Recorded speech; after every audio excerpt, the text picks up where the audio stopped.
Assalamualaikum warahmatullahi wabarakatuh. Alhamdulillahirabbil alamin.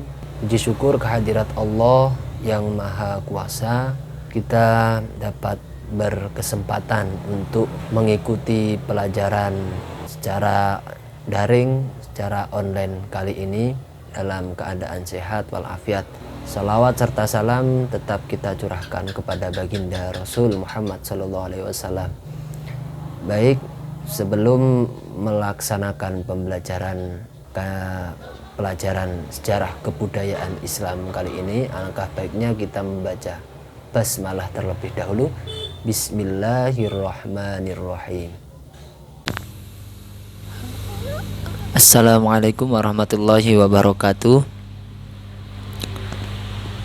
Baik, anak-anakku sekalian kelas 7 MTS yang sangat saya banggakan, alhamdulillah kita masih bisa berjumpa kembali dalam tatap muka secara daring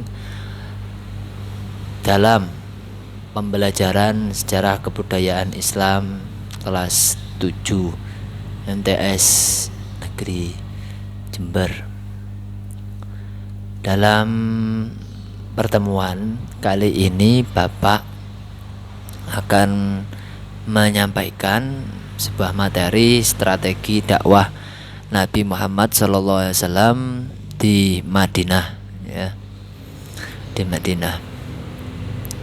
Langkah-langkah dakwah Nabi Muhammad di Madinah. Kita tahu bahwa sebelumnya sudah dijelaskan tentang bagaimana sih kondisi daripada sosial, kepercayaan, dan ekonomi masyarakat Madinah. Lantas sekarang langkah-langkahnya, terus cara-cara dakwah Nabi Muhammad di Madinah. Nabi Muhammad SAW tiba di kota Madinah pada tahun 622 Masehi. Kehadiran Nabi Muhammad dan umat Islam di kota Madinah menandai zaman baru bagi perjalanan dakwah Islam.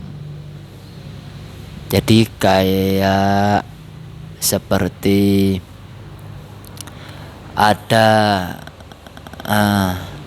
part baru gitu ya. Ada part baru. Ada zaman baru bagi perjalanan rekam dakwah Islam di Madinah itu. Umat Islam di kota Madinah tidak lagi banyak mendapat gangguan dari masyarakat kafir Quraisy karena mereka mendapat perlindungan dari penduduk Madinah yang muslim dengan diterimanya Nabi Muhammad dan umat Islam oleh masyarakat Madinah. Maka Nabi Muhammad SAW memberikan gelar kepada umat Islam Madinah dengan sebutan kaum Ansor, yakni kelompok masyarakat yang menjadi penolong. Sementara umat Islam yang datang dari Mekah diberi nama kaum Muhajirin.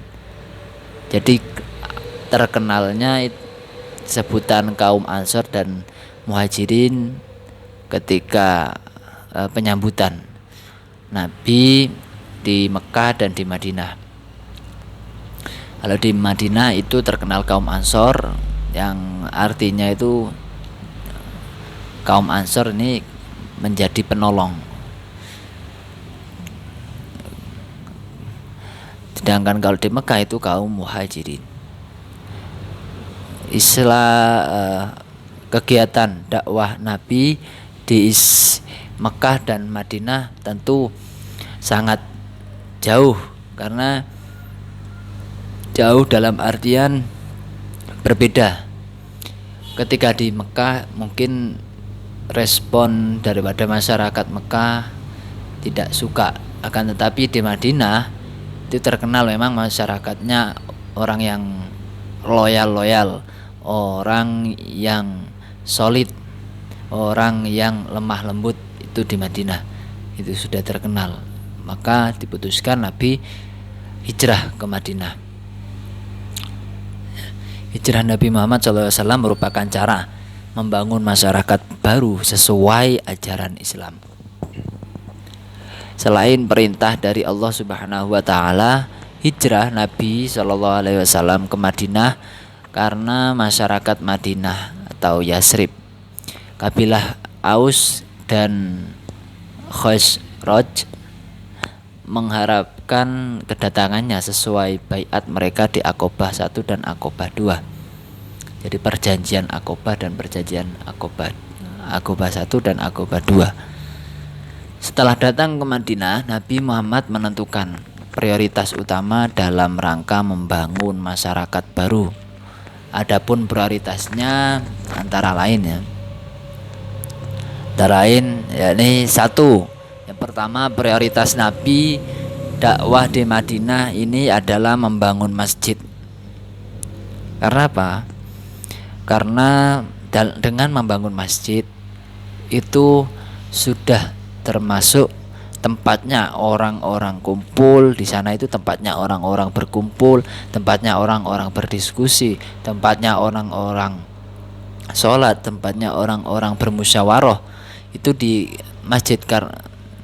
Maka dari itu penting kiranya Nabi membangun masjid.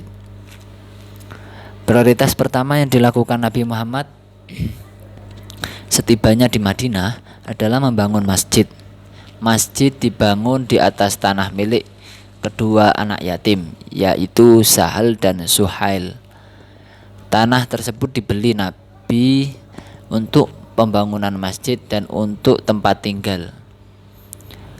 Masjid memiliki multifungsi ketika itu antara sebagai tempat melaksanakan ibadah sholat, kemudian setiap muslim semestinya selalu terikat dengan masjid. Keberadaan masjid diharapkan keimanan dan ketakwaan setiap muslim akan senantiasa terjaga dan terpelihara. Selain itu, fungsi masjid sebagai pusat kegiatan pendidikan dan pengajaran keagamaan, tempat pengadilan berbagai perkara yang muncul di masyarakat, musyawarah dan lain sebagainya. Lebih dari itu, bangunan masjid bukan saja sebagai tonggak berdirinya masyarakat Islam, tapi juga awal pembangunan kota. Jadi pembangunan masjid tidak semerta kepentingan ibadah saja, namun dengan awalnya membangun masjid itu membangun peradaban kota Madinah Jadi berpusat, bersentral di sana. Anak-anakku sekalian kelas 7 MTS yang sangat saya sayangi, yang kemudian nomor selanjutnya prioritas Nabi yang pertama itu kan membangun masjid, yang kedua yakni mempersaudarakan kaum muslimin mempersaudarakan kaum muslimin.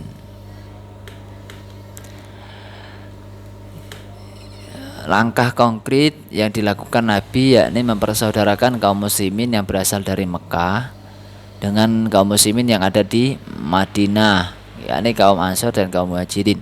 Dengan persaudaraan tersebut Nabi Sallallahu Alaihi Wasallam telah menciptakan suatu persaudaraan baru, yaitu persaudaraan berdasarkan iman atau agama, yang menggantikan persaudaraan yang berdasarkan darah.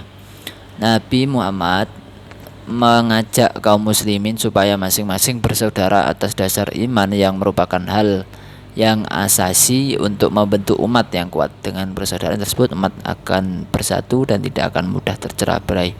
Dan jika umat bersatu, niscaya umat ini akan menjadi lebih kuat.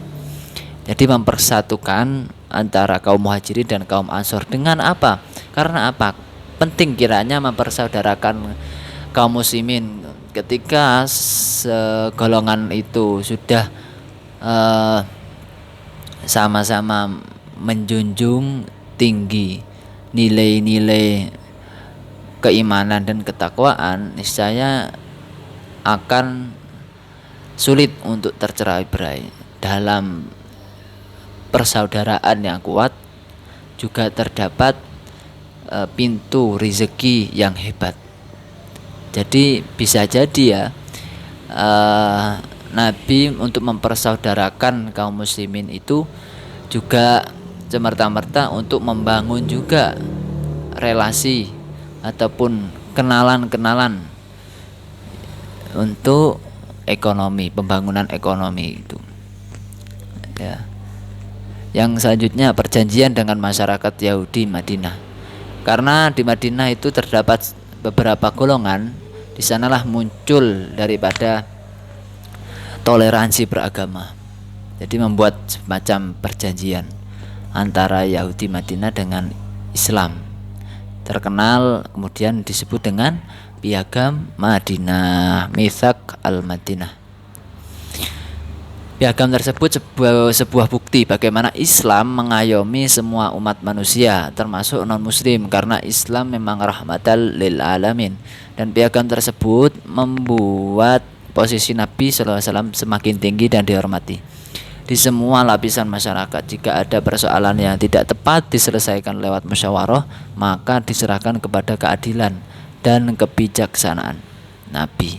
Kondisi tersebut menunjukkan beliau menjadi pemimpin tertinggi di Madinah dan berhak membuat peraturan baik kepentingan sosial maupun kepentingan negara. Dalam piagam ini termuat 47 pasal.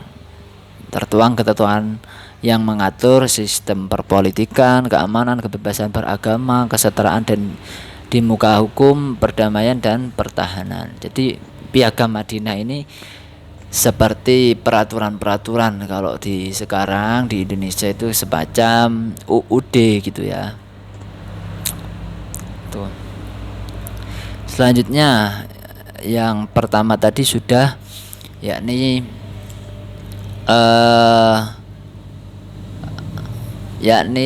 membangun masjid. Selanjutnya mempersaudarakan kaum Muhajirin dan Ansor, dan kemudian membuat Piagam Madinah sebagai toleransi dalam beragama, mengayomi sesama. Kemudian dalam selanjutnya metode, ya ini metode, cara-caranya tadi, langkah-langkahnya ya. Sekarang metodenya, bagaimana sih Nabi Muhammad itu dalam membangun perekonomian di Madinah. Yang pertama itu tadi Bapak sebutkan, melalui mempersaudarakan kaum Muhajirin dan Ansor. Kemudian yang kedua, menempatkan orang-orang fakir miskin yang tidak punya tempat tinggal di masjid. Kalau terkenal, mereka dikenal dengan Ahlus Suffah. Makanya Sufi itu terkenal dari Ahlus Suffah, ya ini orang-orang miskin atau sedang menuntut ilmu dan tinggal di laman masjid. Ada yang berpendapat gitu. Sufi jadi awalnya itu orang-orang yang berada di sekitar masjidnya. Kemudian bekerja sama dengan kaum Ansor menciptakan lapangan pekerjaan bagi kaum Muhajirin. Ya, Bapak sebutkan tadi, dengan adanya pertalian relasi saudara itu akan menumbuhkan cipta kerja ataupun peluang rezeki ya. Itu penting. Kemudian Nabi SAW menganjurkan bagi kaum Muhajirin yang mempunyai pengalaman dagang dan modal sebagai pedagang. Kemudian bagi kaum Muhajirin yang tidak mempunyai modal, kemudian setelah menerima perintah zakat. Kemudian tataran selanjutnya yakni faktor-faktor pendukung kesuksesan dakwah Nabi Muhammad di Madinah itu seperti apa ya? Faktor pendukung kesuksesan Nabi Muhammad di Madinah dapat tergambar dalam khutbah pertama yang diucapkannya di Madinah sambil bersandar pada batang pohon kurma yang dijadikan penopang atap masjid. Ia berkata, kata Nabi nih, ini yang menjadikan faktor. Barang siapa yang dapat melindungi mukanya dari api neraka, sekalipun hanya dengan sebutir kurma, lakukanlah itu. Kalau itu pun tidak ada, maka dengan kata-kata yang baik. Sebab dengan itu kebaikan itu mendapat balasan 10 kali lipat. Dan dalam khutbahnya yang kedua dikatakan, beribadahlah kamu sekalian kepada Allah dan jangan mempersekutukannya dengan apapun. Benar-benar takutlah kamu kepadanya. Hendaklah kamu jujur terhadap Allah tentang apa yang kamu katakan baik itu. Dan dengan ruh Allah hendaklah kamu sekalian saling cinta mencintai. Allah sangat murka kepada orang yang melanggar janjinya sendiri. Kata-kata Nabi memberikan suatu ajaran agar memelihara diri dari api neraka walaupun dengan sebutir kurma, atau perkataan yang baik. Sebutir kurma dan perkataan yang baik menjadi salah satu model memelihara persaudaraan, dilengkapi anjuran untuk saling mencintai. Semuanya itu dilandasi oleh keimanan kepada Allah Subhanahu wa taala. Bukan hanya kata-kata untuk menjalin persaudaraan, tapi Nabi Muhammad sebagai utusan Allah Subhanahu wa taala menunjukkan keteladanan dalam berbuat. Nabi SAW tidak ingin menampakkan diri dengan gaya orang berkuasa atau sebagai raja atau pemegang kekuasaan duniawi kepada sahabat-sahabatnya. Kata beliau, ia berkata, "Jangan aku dipuja seperti orang-orang Nasrani memuja anak Maryam. Aku adalah hamba Allah. Sebut saja sebagai hamba Allah dan Rasulnya." Jadi itu yang menjadikan faktor pendukung kesuksesan Nabi. Nabi niat karena ikhlas lillahi ta'ala, karena memang untuk mengajarkan nilai-nilai yang positif, budi, akhlak terpuji, dan keteladanan. Itu yang sangat menjadi pendukung dakwah Nabi di Madinah, menjadikan daripada ajaran Islam itu tersebar di Madinah, karena Nabi sendiri ya meneladani dan ikhlas, niatnya murni karena Allah Subhanahu wa taala. Mungkin itu saja yang dapat Bapak katakan atau paparkan. Kurang lebihnya sekian dari Bapak. Baiklah anak-anakku sekalian yang sangat saya banggakan, itu tadi pelajaran dalam pertemuan kali ini. Bapak harapkan kita selalu menjaga kesehatan, selalu jaga jarak, selalu pakai masker ketika keluar, dan cuci tangan. Itu tadi yang dapat Bapak paparkan materi online kali ini. Lebih kurangnya wassalamualaikum warahmatullahi wabarakatuh.